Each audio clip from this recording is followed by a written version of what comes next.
Ngayon naman nagluluto ako ng saluyot na mayroon siyang labong, tapos mayroon siyang sahog na inihaw na bangus yan. Ito siya, mga idol. Yan mga idol, nasa ilalim yung labong at saka bangus na inihaw. Mamaya babalik ta rin ko,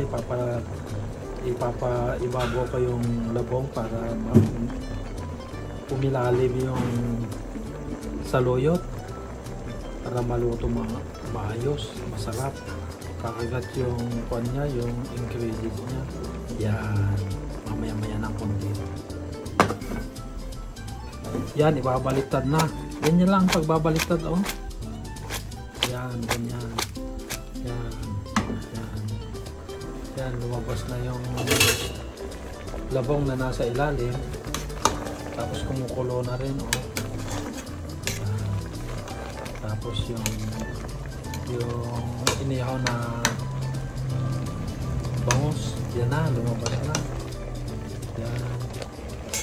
Sarap na naman ang ulam natin ngayon mga idol. Sarap talaga na naman. Ilalagay na natin yung siling mahaba. Yan. Yan.